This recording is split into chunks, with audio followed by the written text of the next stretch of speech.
계속해서 주요 주제에 대해서 공부하고 있습니다. 오늘은 8과 율법의 성격과 목적을 공부하도록 하겠습니다. 율법의 성격과 목적에 대해서는 여러 번 다뤘는데요. 이제 주요 주제에 대해서 한 번 더 보도록 하겠습니다. 이 율법을 제대로 이해하지 못함으로 인해서 많은 이단들이 생겨났고 또 신앙생활을 제대로 하지 못하는 경우가 너무나도 많이 있습니다. 그래서 오늘날 우리는 율법이 무엇인지에 대해서 오늘 우리는 무엇인지에 대해서 살펴보려고 합니다. 그러면 먼저 율법의 시작과 성격이 무엇인지 알아야 되겠고, 그리고 또 왜 율법을 주셨는지, 누구에게 주셨는지 그것을 알아보려고 합니다. 성경이 말씀하시는 율법을 주신 이유는 우리의 구원을 위해서 주신 게 아닙니다. 신약 성경이 우리는 복음을 믿고 구원받았습니다. 그러면 하나님께서 율법을 주신 이유가 뭘까요? 굳이 손의 구원이 아닌데 왜 율법을 주셨을까요? 그리고 율법과 이스라엘은 어떤 관계일까요? 예수님께서 오셔서 율법에 대해서 어떤 말씀을 하셨고 어떻게 보고 계시는지 그리고 이제 율법을 어떻게 해석하셨는지까지도 간단하게 살펴보려고 합니다. 그 다음으로 교회와 율법이 어떤 관계에 있는지 또 율법은 구원에 어떤 관계가 있는지 이런 내용을 살펴보려고 합니다. 먼저 율법의 성격에 대해서 보면 율법은 모세와 함께 시작되었습니다. 찾아보겠습니다. 요한복음 1장 17절입니다.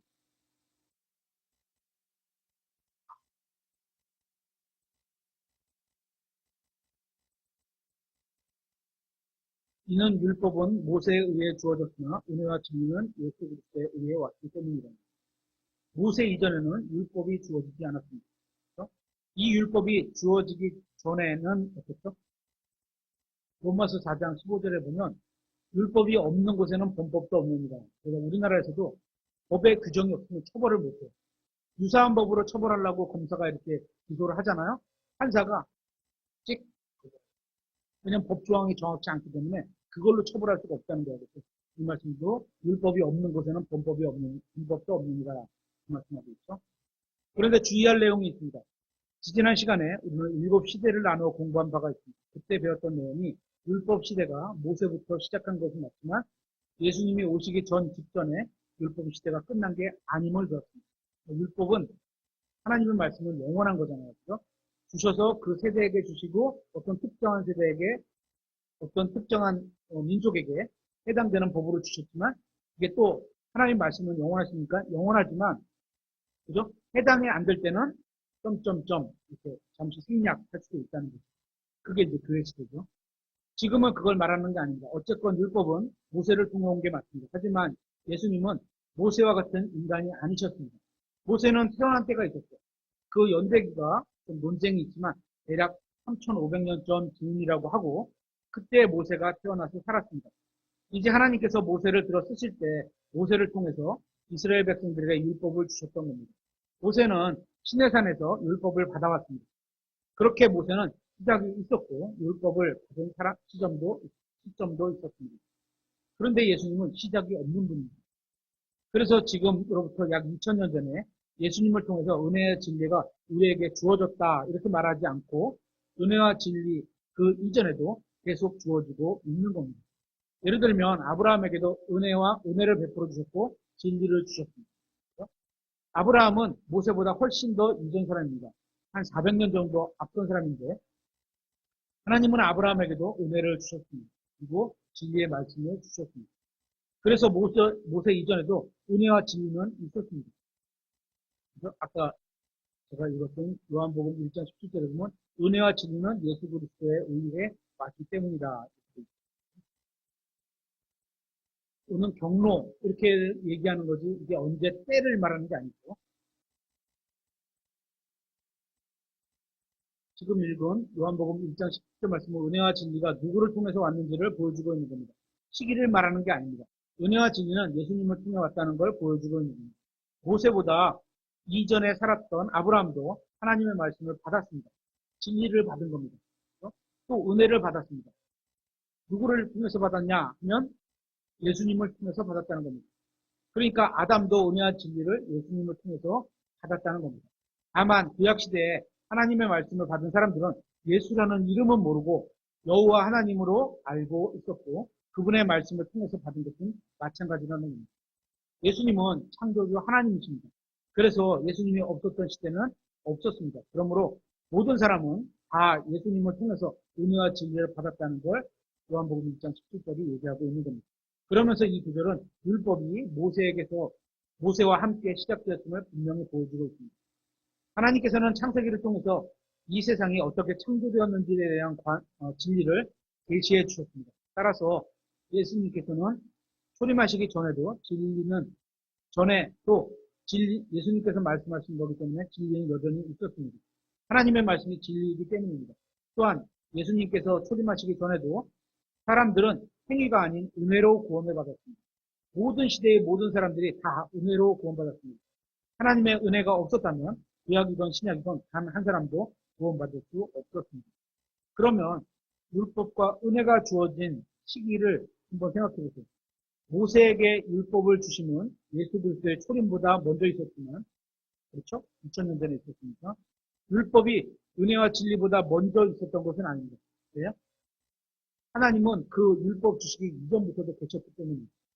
인류 역사에는 율법이 주어지지 않은 때가 있었습니다. 그렇죠? 모세에게 주어지기 전까지가 있었던 거죠. 아담부터 그때까지. 사람이 이 세상에 창조되었던 때도 은혜와 진리가 항상 있었습니다. 그렇게 율법은 없었던 때가 있었지만 은혜와 진리는 항상 있었습니다. 아담은 창세기 2장에서 선악과를 먹는 날에는 반드시 죽으리라는 경고를 들었습니다. 그리고 그는 그의 죄로 말미암아 그날 죄가 세상에 들어오고 죄로 말미암아 사망이 들어왔습니다. 그렇게 그날 아담에게 사망이 임했는데도 아담은 죽지 않았습니다. 왜죠? 하나님의 은혜가 있었기 때문입니다. 성경을 보면 이 아담과 이브의 죄를 대신해서 지시고 벌을 받으신 분이 계십니다. 누구시죠? 예수님입니다. 예수님께서는 십자가 위에서 아담과 이브의 죄를 포함한 모든 사람의 죄값을 치러주셨습니다. 그래서 아담이 그날 죽지 않았던 겁니다. 아담 대신에 예수님을 예표하는 짐승 하나가 죽었던 겁니다. 어떻게 할 수 있죠? 짐승이 죽었습니다. 죄 지은 아담에게 하나님께서 가죽옷을 입히셨던 것으로 알 수 있는 겁니다. 아마도 어린 양의 가죽이었을 것으로 추정해 봅니다. 이건 우리도 마찬가지입니다. 죄를 지었고 그래서 사망이 임했고 그러면서 그러면 다 지옥에 가야 합니다. 맞는 거죠? 그죠? 그런데 예수님께서 우리의 죄값을 십자가 위에서 대신 갚아주셨고 우리는 그걸 믿고 예수님을 받아들였습니다. 그죠? 죄를 지으면 사망이 임한 거예요. 그러면 죽은 거예요. 사망이 임해 있는 거니까 그게 형을 집행하지만 않았을 뿐이 사망에 임해 있는 거예요. 아담도 마찬가지입니다. 선악과를 먹지 말라는 하나님의 말씀을 어기고 죄를 지었고 그래서 사망이 임했을 텐데 지옥에 가지 않았습니다. 왜냐하면 아담이 알았는지 몰랐는지 모르지만 아담의 죄값을 예수님께서 십자가에서 다 갚아주셨기 때문입니다. 그래서 하나님께서 아담과 이브에게 은혜를 베풀어 주셨고 그들은 하나님의 은혜로 구원받았던 겁니다. 노아도 주님의 은혜로 구원을 받았습니다. 창세기 6장 8절 한번 찾아보겠습니다. 창세기 6장 8절.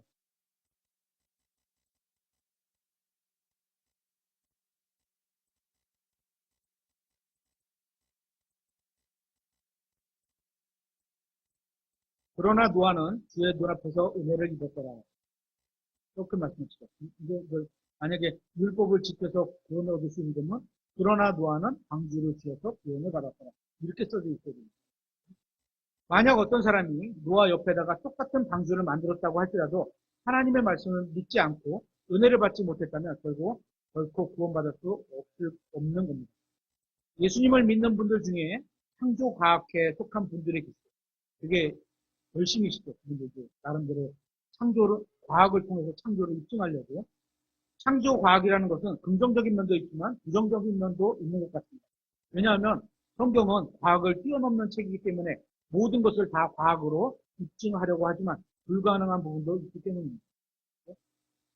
과학은 우리가 100년 역사를 가지고 길어야 몇백 년 역사를 가지고 연구해놓은 토대를 가지고 인류 역사 6천년 그 이상을 거꾸로 예측을 하는 거죠. 예측인 거죠. 그렇죠? 그래서 학이라고 그러잖아요. 학문. 과학, 법칙 이렇게 안 하고 과학, 학문 이렇게 말하는 건 연구한 되는 얘기죠. 과학을 가지고 성경을 다 커버할 수가 없는 거죠. 불가능한 부분도 있습니다. 왜냐하면 홍해 바다를 갈라서 그죠? 넘어와야 되는데 과학으로 그걸 어떻게 입증을 할까요? 못하죠. 저는.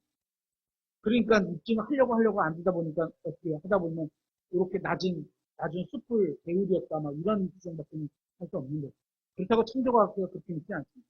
당연히 창조과학계도 그 뭐죠? 인간이었죠?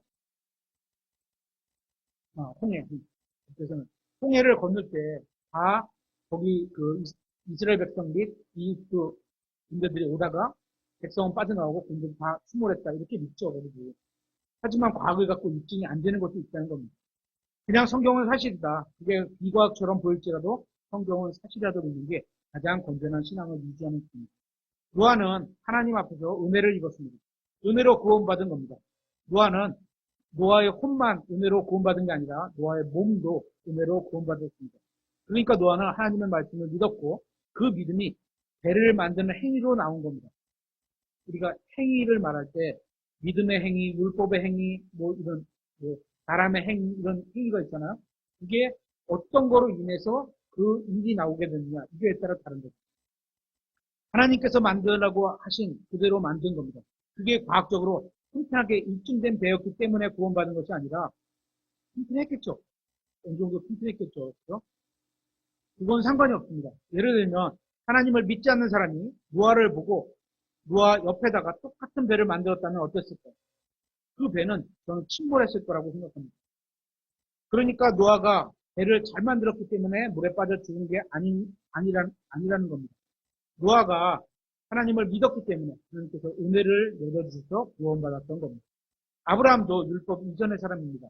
그래서 어떤 계명도 받은 적이 없었고 지킨 적도 없었습니다.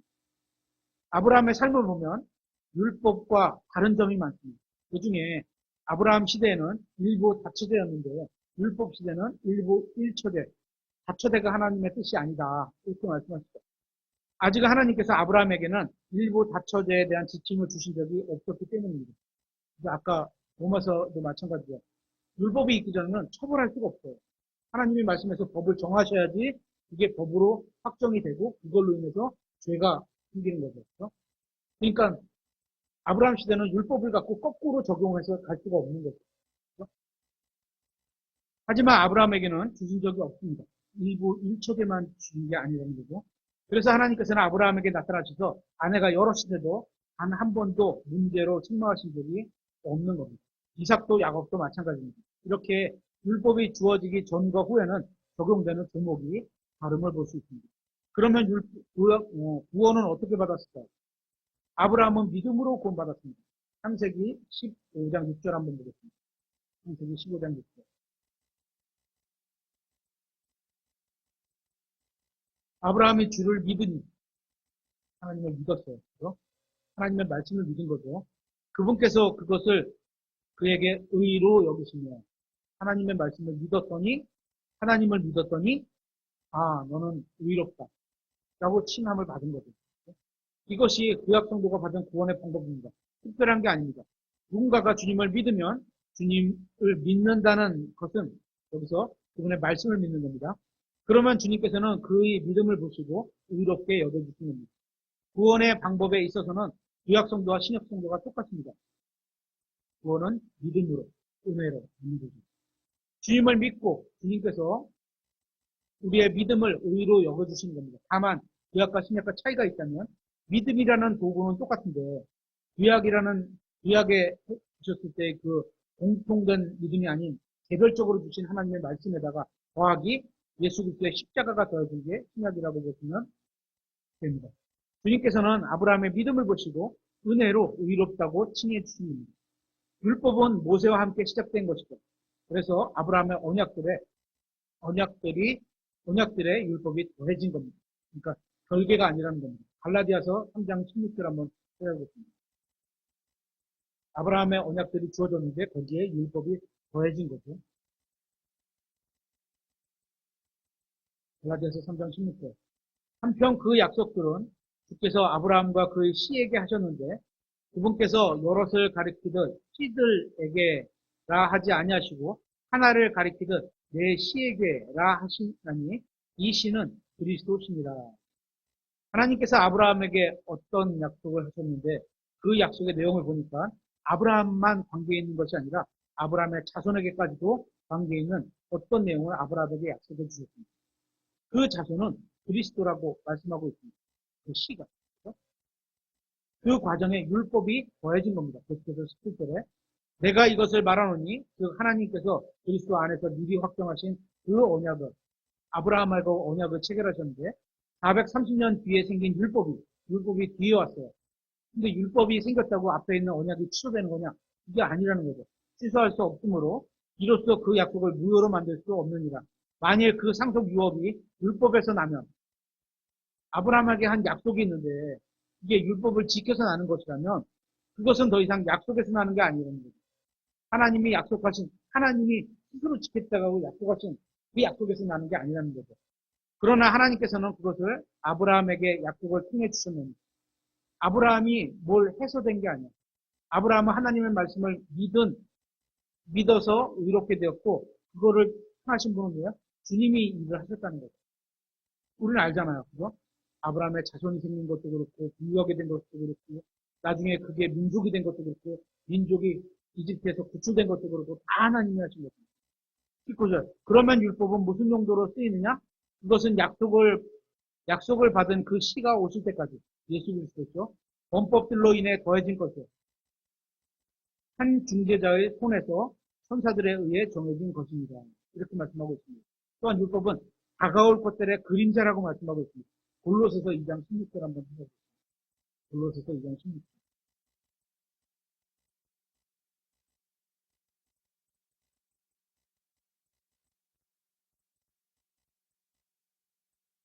그러므로 아무도 먹는 것이나 마시는 것이나 또는 거룩한 날이나 월삭이나 안식일 문제로 너희를 판단하지 못하게 하라. 그것들은 다가올 것들의 그림자이나 몸은 그리스도께 속해 있느니라. 여기서 말하는 다가올 것들은 왕이신 예수 그리스도와 그분의 왕국을 말하는 겁니다. 그러니까 율법은 왕국에 관한 것들입니다. 이게 어떤 모형을 보여주고 있다는 것뿐입니다. 모형을 보여준다. 진짜가 따로 있다. 예를 들면 율법에는 여러 희생제사가 나오는데요. 백성들이 죄를 지었을 때는 어린 양을 잡아서 하나님께 대속해야 된다. 이런 게 율법에 나옵니다. 이런 율법이 그림자라고 하는 겁니다. 무엇의 그림자냐? 어린 양의 대속의 죽음으로 예수님을 나타내는 것에 대한 그림자입니다. 그래서 율법은 예수님과 어린 양의 예수님에 관한 것들의 그림자인 겁니다. 하나님께서는 이 그림자의 역할로 다가올 것들이 어떤 것인지를 보여주기 위해서 율법을 주셨다는 겁니다. 그렇다면 우리에게는 율법이 아무 쓸모도 없는 거냐? 그건 아닙니다. 율법 자체는 거룩하고 의롭고 선한 것이고 성경에 분명하게 말씀하고 있습니다. 율법은 나쁜 게 아닙니다. 복음은 좋은 것이고 율법은 나쁜 것이고 이렇게 생각하는 사람들이 가끔 있는데요. 절대 그런 게 아닙니다. 다만 신약교회인 우리에게 율법을 지키라고 명령하신 적이 없을 뿐이지 율법 그 자체는 나쁜 게 아닙니다. 한번 확인해 보겠습니다. 로마서 7장 12절.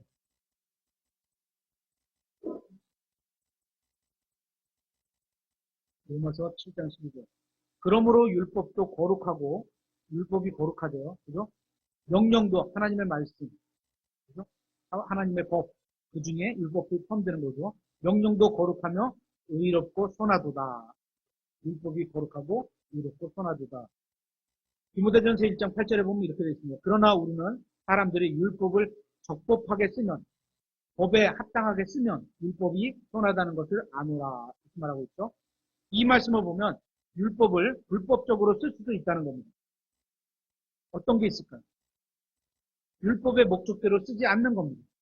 율법을 주신 목적대로. 예를 들어서 유대인에게 주셨는데 교회에게 쓰는 거. 적절치 않다는 거죠. 그죠? 또 율법을 주셔서 이에 해당되는 시대가 있었는데 그거를 지금 시대에 쓴다는 거죠. 이런 건 적절치 않은 거죠. 율법을 우리에게 주신 목적이 있는데 그 목적대로 쓰지 않으면 이건 불법적으로 쓴 겁니다. 다시 말해 하나님께서는 사람이 율법을 잘 지켜서 구원받으라 이런 목적으로 율법을 주신 적이 없습니다. 그런데 율법을 그런 목적으로 쓰면 불법적으로 쓰는 겁니다. 그러니까 율법을 지켜서 구원받으라 이렇게 가리킨다면 잘못 쓰고 있다는 거죠. 그러면 율법을 주신 목적이 뭘까요? 율법은 하나님의 생각을 보여줍니다. 또한 하나님의 기준이 뭔지를 보여줍니다. 사람은 율법을 다 지킬 수가 없습니다. 그러니까 율법을 통해서 사람은 하나님의 기준에 미치지 못함을 보여주는 겁니다. 율법이 하나님의 기준인데 사람은 거기에 도달하지 못하기 때문에 하나님의 기준에 닿을 수 없는 겁니다. 이걸 로마서 3장 표현대로 한다면 하나님의 영광에 이르지 못하더니 이렇게 표현하고 있는 겁니다. 이게 율법을 주신 이유인 겁니다. 그렇다면 율법을 보면서 어떤 결론을 내려야 할까? 주셨는데 왜 주셨어? 지키지도 못할 거로, 도달하지도 못할 거로. 내가 이걸 다 지켜서 구원받아야지. 이건 잘못된 결론인가. 이런 데 가면 안 되는 거죠. 율법을 보니까 나는 거룩하신 하나님의 기준에 절대 미치지 못하구나.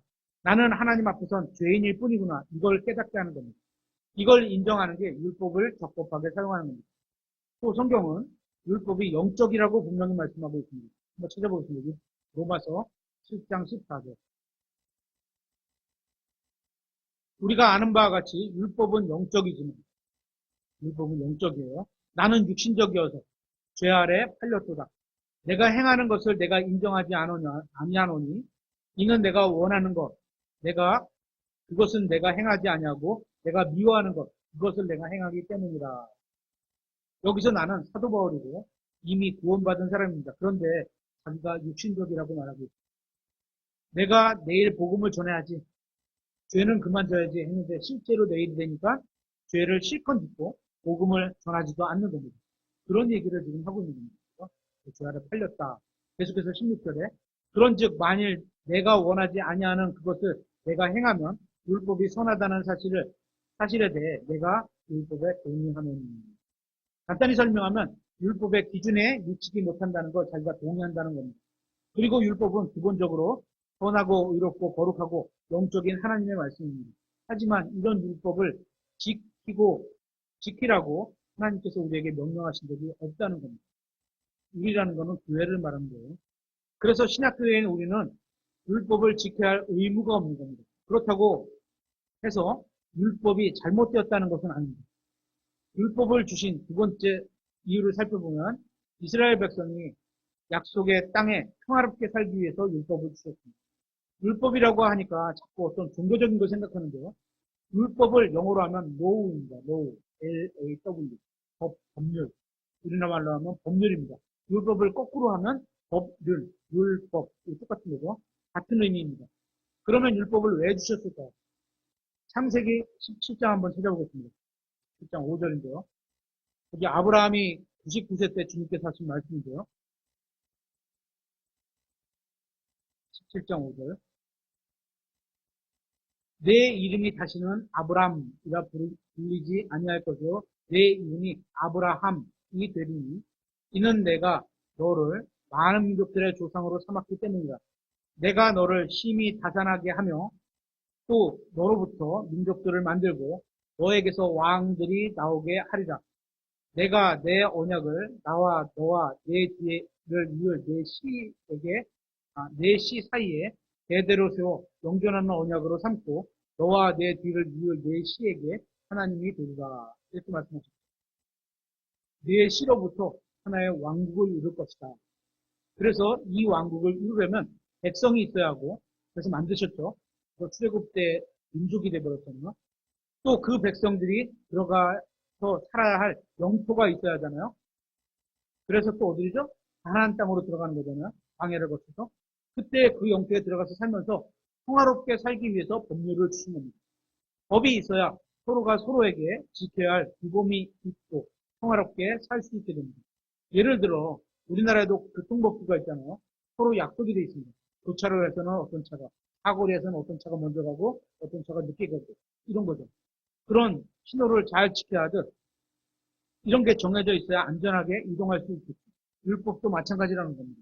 이게 율법이라는 게 이 율법이라는 게 어떤 경우는 사람들을 구속하기도 하고 옥죄기도 합니다.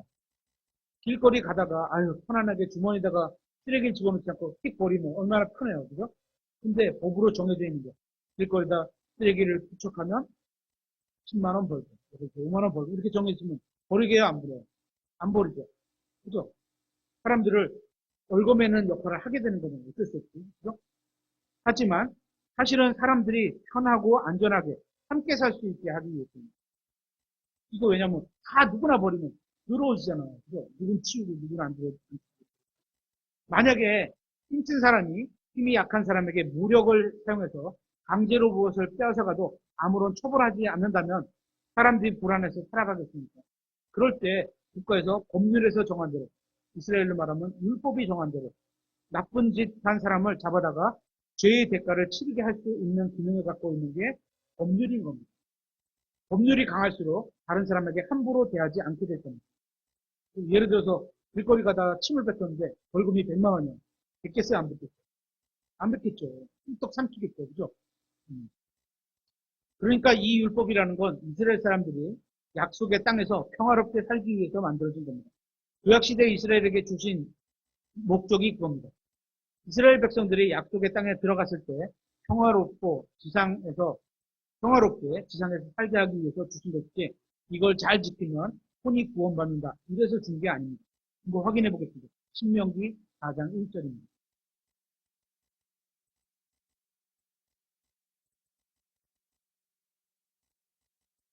신명기 4장 1절. 오 이스라엘아. 누구에게요? 이스라엘에 주신 겁니다. 오 이스라엘아. 이제 내가 너희에게 가르치는 법규들과 판단의 규범들에 귀를 기울이고 율법이죠. 가나안 땅에서 지켜야 되는 율법들 지키고 그것들을 행하라. 그러면 너희가 살 것이요. 이 땅에서 살아가는 데 필요한 겁니다. 주 너희 조상들의 하나님께서 너희에게 주시는 땅에 들어가서 살 때 필요한 거예요. 그것을 수호하리라. 그러니까 하나님께서 주신 법을 잘 지켜 행하면 그 땅에서 평화롭고 안전하게 오래 살 수 있게 된다는 겁니다. 그래서 율법의 목적은 사람이 구원받고 하늘나라에 가기 위함이 아닌 겁니다. 한마디로 율법은 이스라엘 민족이 유업으로 받을 땅에서 평화롭고 잘 살게 하기 위해서 주신 겁니다.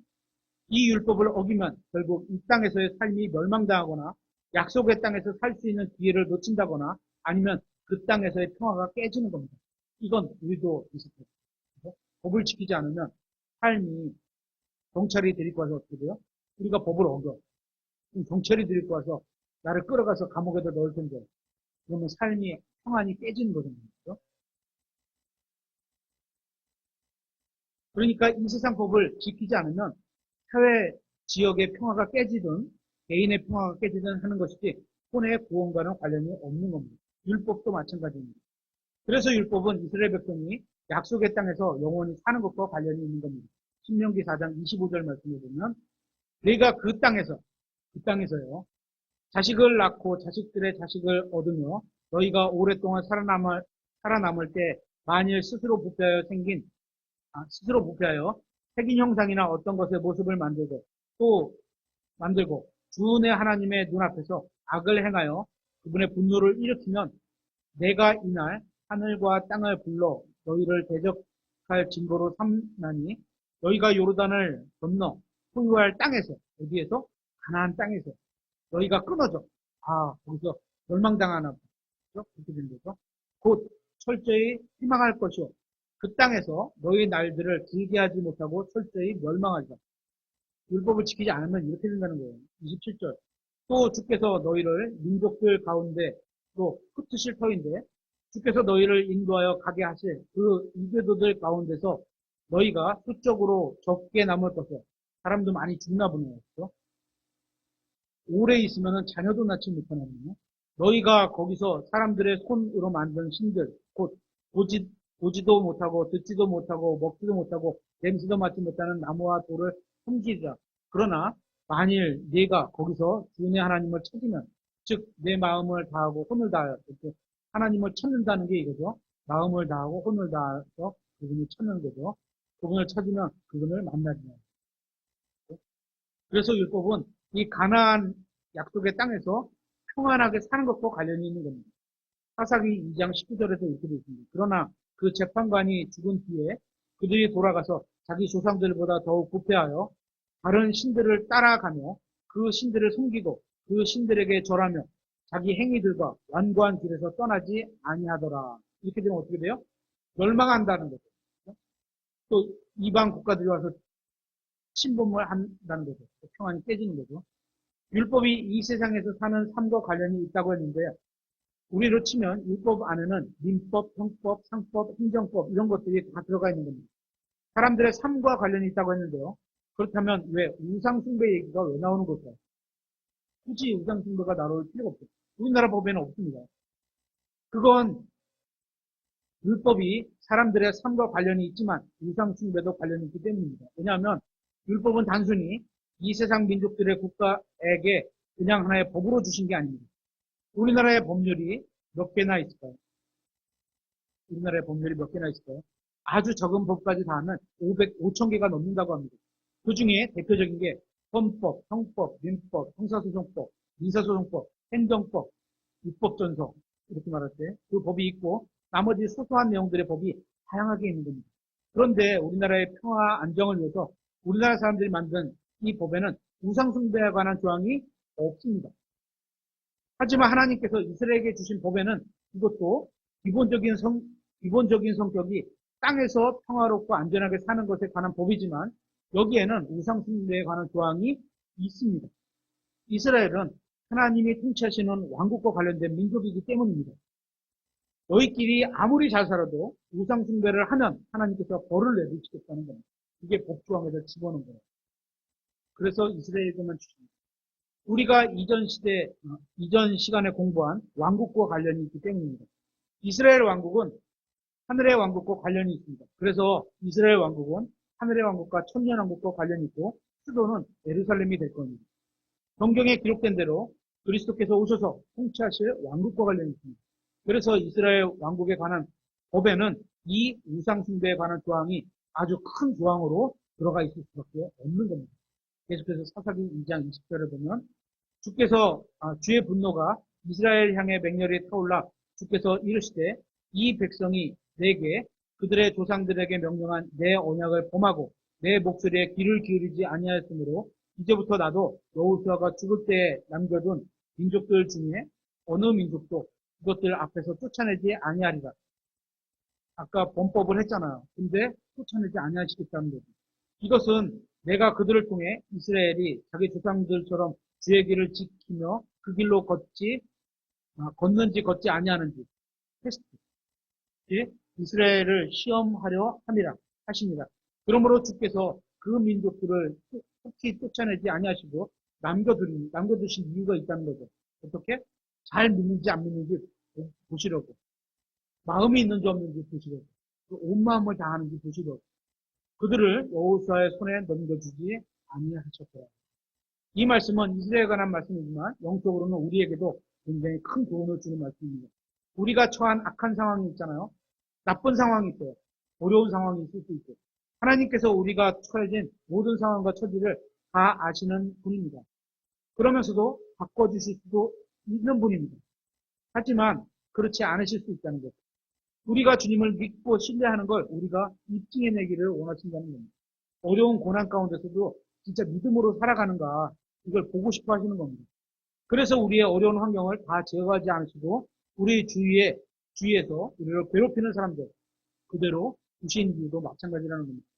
그러니까 나에게 어려운 상황이 있으면 이게 내가 내 믿음을 입증할 수 있는 너무 좋은 기회로 받아들이시길 바랍니다. 혹자는 지금 난 돈이 없으니까 우리 가정이 힘드니까 그래서 주님을 섬길 수 없다고 얘기를 합니다. 좀 더 가지게 되면 주님을 섬길 수 있다고 합니다. 그런데 월급이 250만 원에서 생활비도 부족해서 헌금할 수 없다고 한번 생각해 보세요. 그러면 월급이 500만 원으로 오면 헌금을 할 수 있을까요? 아닙니다. 지금 주어진 월급에서 헌금을 하지 않는다면 월급이 더 올라도 헌금할 부분이 없다는 겁니다. 생활비는 항상 부족합니다. 월 1,000만 원으로 올라가면 1,000만 원으로 올라가는 대로 생활이 부족합니다. 항상 부족합니다.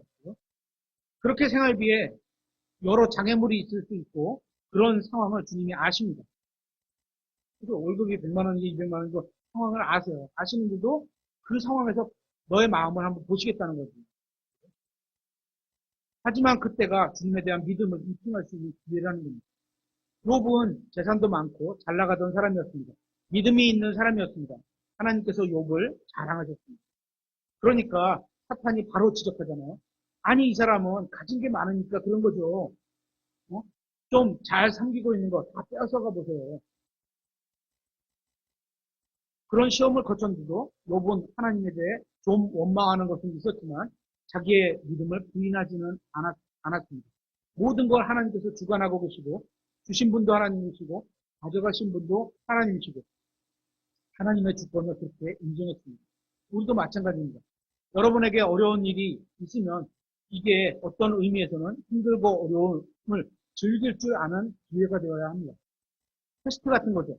하나님을 섬길 수 있는 기회이고 내 믿음을 하나님 앞에서 보여드릴 수 있는 기회인 겁니다. 내가 어려움을 잘 이겨내고 믿음 가운데 흔들리지 않고 감사함으로 나아가면 하나님께서 뿌듯해 하실 겁니다. 그래서 이스라엘 민족은 율법을 지키지 못했기 때문에 약속의 땅에서 누릴 수 있었던 축복을 놓쳐버린 겁니다.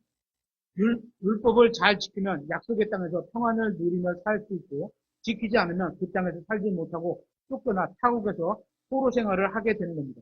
이처럼 율법은 개인을 뛰어넘어 가보니 유대 민족의 집단적인 겁니다. 그러니까 율법은 개인이 지킬 수 있는 게 아니라 민족 전체가 함께 지켜야만 가능한 겁니다. 안식일을 지키는 것도 마찬가지입니다. 나는 안식일에 아무 일도 안 합니다. 보통 안식일 교회가 그렇지 않아요. 토요일날, 일곱째 날 안식을 한다고 아무것도 안 하죠. 그러면 안식을 지키는 건가요? 나는 지킨 거죠. 나만 지킨 거죠. 그러면 안식일에 나는 일을 안 하는데 옆 사람이 일을 해요. 그런데도 내가 가만히 있어. 어떻게 할 거야? 가만히 있어야겠죠? 너 왜 안 지켜? 내가 뭐 때릴 수 있나? 못 하잖아요. 그죠? 그러면 어떻게 되는 거죠? 안식일과 관련된 율법을 어기게 되는 겁니다. 한번 확인해 보겠습니다. 출애굽기 31장 14절.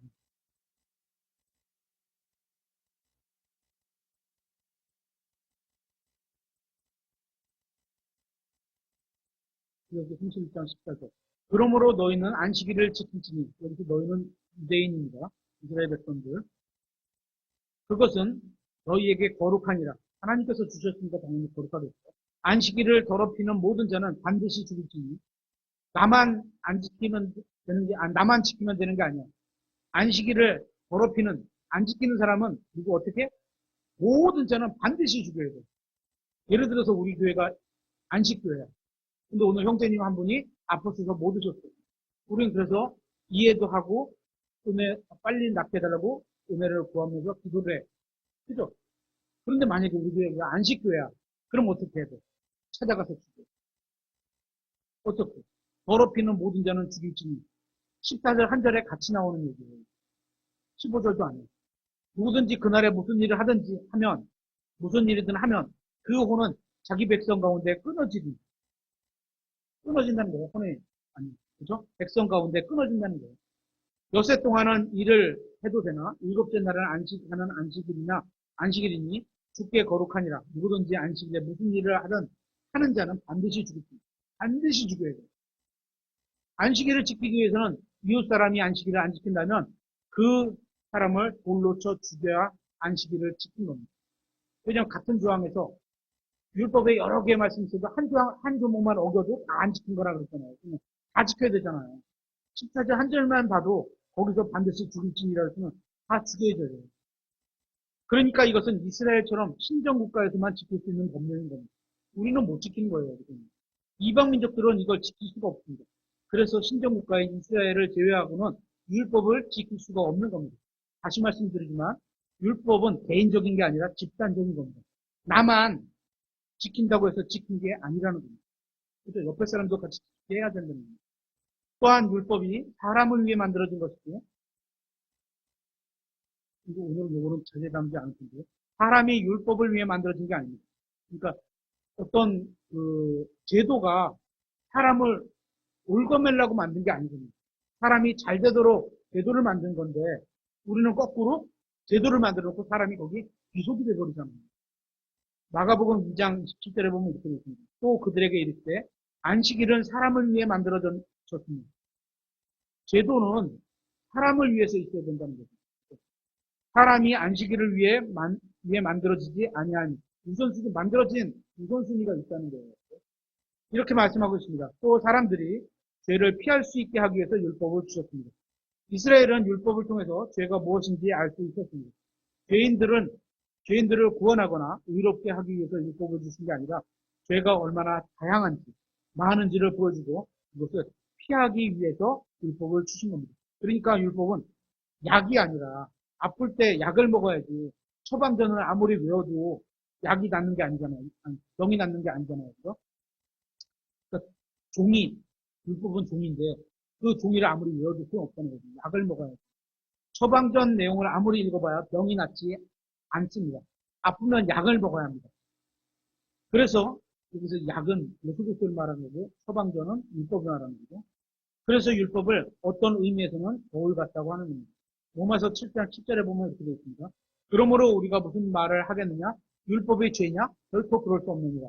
아니라 오히려 율법을 통하지 않고서는 너희가 죄를 알지 못하리니 죄를 알려주는 기능이 있다는 거죠. 율법이 너는 탐내지 말라고 말하지 아니하였더라면 내가 탐욕을 마음에 있는 거기 때문에 알지 못하였으리라. 마음속에 있는 건 죄는 죄라고 인정하지 않을 수 있다는 거죠. 몰랐을 거라는 거죠. 그러나 죄가 명령을 통해 기회를 틈타 내 안에서 온갖 종류의 욕정을 이루었나니 이는 율법이 없으면 죄가 죽었기 때문이다. 율법이 법 조항이 없으면 죄는 넌 잘못했어 이렇게 탁 잡아야 되는데 이걸 할 수가 없는 거죠. 그런 기능이 안 된다는 거죠. 로마서 4장 15절에도 이는 율법이 진노를 이루기 때문이니 율법이 없는 곳에는 범법도 없느니라. 법 조항이 없으면 처벌을 못한다는 거예요. 이처럼 율법은 죄를 짓는 사람들에게 경고하고 그들을 처벌하기 위해서 주신 겁니다. 또한 율법은 인간이 얼마나 더러운 존재를 보여주기 위해서 주신 겁니다. 디모데전서 1장 8절 한번 찾아보겠습니다. 디모데전서 1장 8절.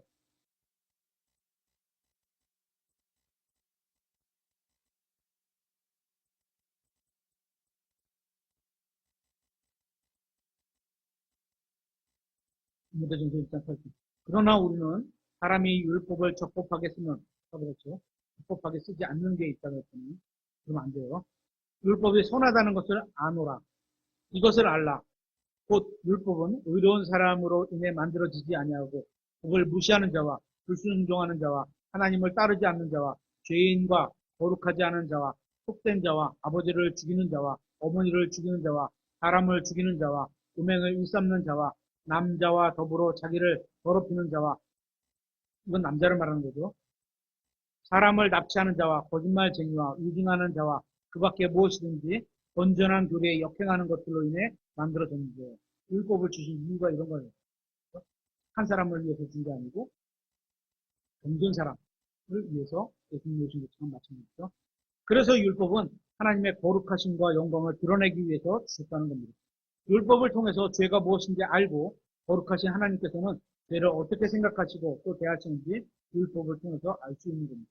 마지막으로 율법은 사람이 예수 그리스도를 맞을 준비를 하기 위해서 주어진 겁니다. 율법은 사람들이 예수님을 받아들이는 것을 도와주는 역할을 합니다. 예수님을 받아들이려면 먼저 자기가 죄인이라는 것을 인정해야 합니다. 아까도 탕자가 그랬죠. 하늘을 대적하여 죄를 짓고 이렇게 합니다. 죄인이라는 걸 인정해야 합니다. 그 다음에 예수님을 구원자로 받아들이게 됩니다. 그래서 율법은 내가 죄인이라는 걸 시인하게 도와주는 역할을 한다는 겁니다. 갈라디아서 3장 24절에 이렇게 되어 있습니다. 그러므로 율법은 우리를 그리스도께로 인도하는 감독 교사였으니 이것은 우리가 믿음으로 의롭다고 인정받게 하려 함이라. 율법이 학교에서 선생님같이 뭘 해야 하는지 하지 말아야 하는지를 가르쳐 준다는 겁니다. 만약 이스라엘 사람들이 하나님의 말씀과 율법의 의미를 제대로 알고 있었다면 예수 그리스도를 거부하지 않았을 겁니다. 마지막 구절 한번 찾아보겠습니다. 로마서 10장 1절.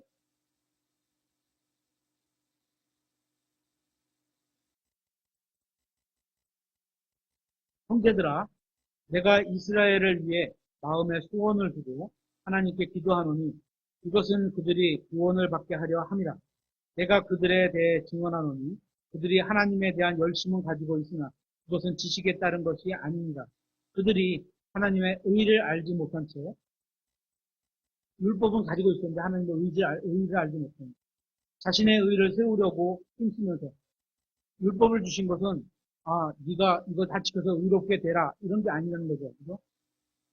자신의 의를 세우려고 힘쓰면서 하나님의 의에 복종하지 아니하는 일입니다. 이렇게 말씀드렸습니다. 이제 율법의 성격과 목적을 요약하고 마치도록 하겠습니다. 율법은 모세와 함께 시작되었고 예수님과 예수님께서 하신 일에 대한 그림자입니다. 하나님께서 유대인에게 율법을 주신 이유는 아브라함에게 약속하신 그 땅에서 유대인들이 평화롭게 살기 위해서 율법을 주셨습니다. 또 이 율법은 사람들을 위해서 주신 거고 그래서 사람들이 죄를 피할 수 있게 하기 위해서 율법을 주십니다. 다만 율법을 통해서는 사람의 혼이 구원받을 수 없습니다. 그리고 율법의 목적은 사람이 하나님 앞에서 내가 얼마나 죄인지를 보여주는 거울과 같은 역할을 합니다. 그렇게 율법은 사람이 하나님 앞에서 정말 스스로 고칠 수 없는 큰 죄인이라는 걸 보여주고 참된 의사이신 예수님께로 와서 치료를 받게 도와주는 그런 역할을 하는 겁니다. 나머지 율법과 이스라엘의 관계에 대해서는 다음 시간에 계속해서 살펴보도록 하겠습니다.